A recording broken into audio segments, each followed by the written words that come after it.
Today, I would like to say a few words about the preparation of the presidential address. On November the 5th, I'm going to speak in front of the Federal Assembly of our country, our Parliament, with the annual presidential address. This is my constitutional responsibility, and at this moment, the preparation for it is happening in the usual way, as it has always been done in the President's administration.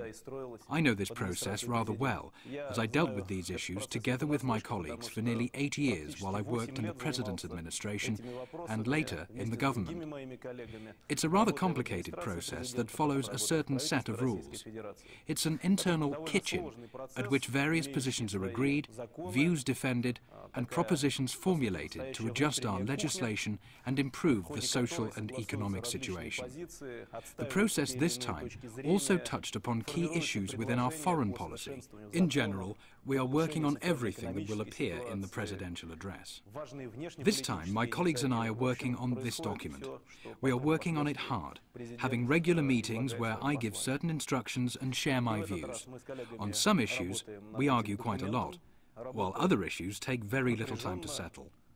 I hope that we will soon be ready with the final document, which I am going to present to the Council.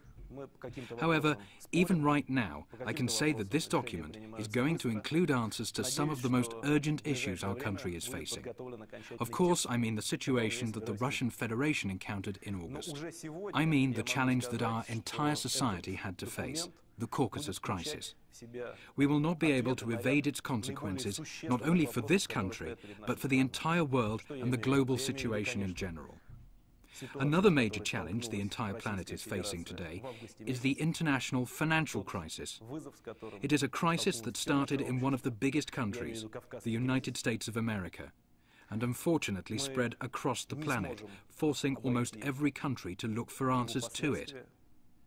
At the forthcoming G20 summit in Washington, these issues will also be considered. While I'm not going to reveal any of our propositions, as they are still being prepared, I assure you that Russia will step forward with its initiatives. And of course, I'm bound to devote part of my speech to the social and economic problems that currently exist in our country. I will speak about measures that the government and I propose to improve the situation and improve the life of every citizen and the country in general, to strengthen our armed forces, and to resolve a number of key international issues. This is a standard set of subjects to review in an address, yet life is so rich with events that in every new address, these subjects appear in an entirely different light. Thank you.